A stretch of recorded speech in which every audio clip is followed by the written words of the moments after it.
Okay, this is going to be lesson 1-8, and we're going to be introducing into equations. Okay? All right, so first off, an equation is something that has an equal sign. So we talked a lot last chapter about how expression has no equal sign. Equation has an equal sign. All right, now an open sentence. Right here is an example of an open sentence, okay? So this equation right here, it's considered an open sentence because we have an unknown. There's a variable there. So it says contains one or more variables. There is a variable there. Now, in this case, what they're going to do is they're going to tell you, okay, x equals 6. Let's find out if it works, true or false. Or you could say yes and no. It's the same thing. So this, again, is an example of an open sentence. It's also an equation. And then this is going to tell us what to plug in. All right, so let's go ahead and try this first problem here. So what we're going to do is we're just going to plug the 6 in and get 32 equals 2 times 6 plus 12. And yes, you need to show some work here. You can't just do all this in your head. So go ahead and plug it in and then show me that 12 plus 12 equals 24.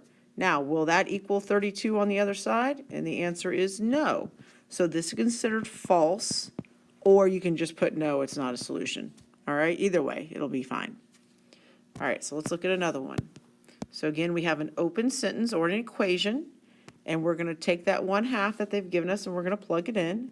So 6 times 1/2 minus 8 equals -5.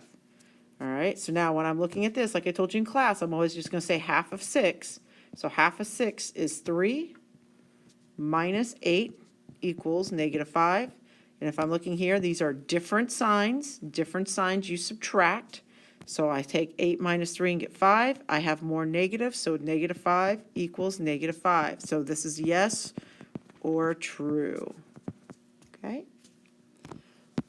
All right. I want you to take a second, pause the video, and try C on your own. Okay, so what you should have done is plug in the -8. So 9 times -8. Now, since we have a double negative right here, let's go ahead and make that addition equals 0. So now, first thing we're going to do is this guy right here, our order of operations. So you get -72, positive times a negative is a negative, plus 72 equals 0, so 0 equals 0. So you should have got yes or true for this one. Okay, all right. So now on this guy, just be careful here. You are still going to plug in, but note that you actually have 2 locations that need to be plugged in. Okay, so you're going to have 3 times -3 plus 6. And then on the other side, you're going to have 5 times -3 minus 8. So now, order of operations, -9 plus 6 is -3. Over here, I have -15 and -8. Well, -15 and -8 definitely not going to give me -3 because they're same sign, so we add. So we end up with -23.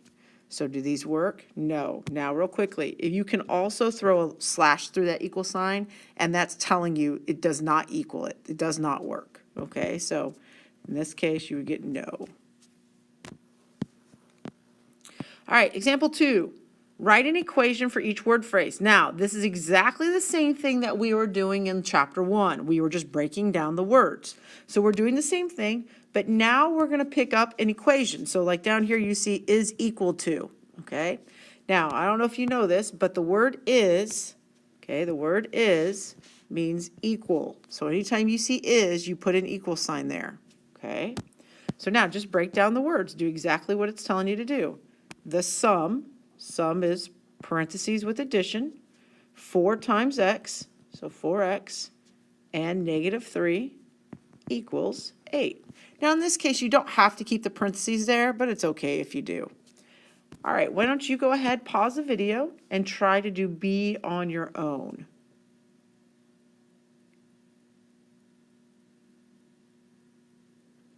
Okay, so product means to multiply. So you have 9 times difference. So product means to multiply. Difference meant subtraction with parentheses. So that's what I've got here right now. And what am I going to subtract? I'm going to subtract the 6 and the x. So 6x is equal to 1. All right, let's flip over to the back page here. Okay, we are also going to write equations dealing with real-world situations, okay? So it says an athlete trains for 115 minutes each day for as many days as possible. Write an equation that relates the number of days D that the athlete spends training when the athlete trains for 690 minutes.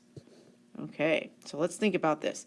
Now, in the real world, sometimes you're going to be able to break down words just like we did on the last two examples, okay? And sometimes it's not going to work out so well.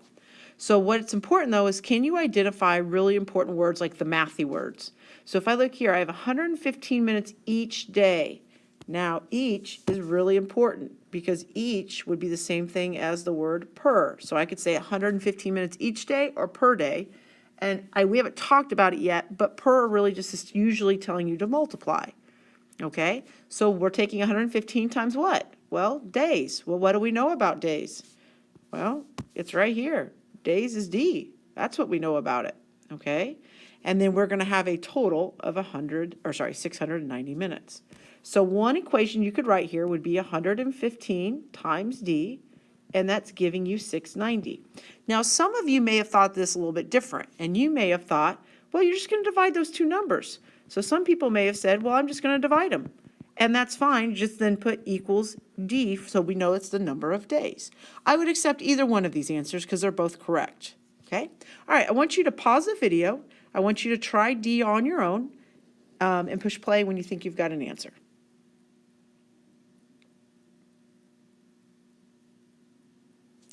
Okay, so on this one, it says the manager of a restaurant earns $2.25 more each hour than the host of the restaurant. Write an equation that relates the amount H that the host makes to the manager earning, which is $11.50 each hour. Okay, so the manager is going to be earning $2.25 more. So one equation that you could have here is you could have said the host add $2.25 to her amount, and that will give you $11.50, the manager's amount, okay? Because she doesn't make as much, so we've got to add the $2.25 on. The other thing some of you might have thought of doing was take $11.50, subtract off the extra $2.25 that manager makes, and that will give you the hostess amount. Okay, again, either answer would work, both would be accepted. All right, that concludes the notes for lesson 1-8.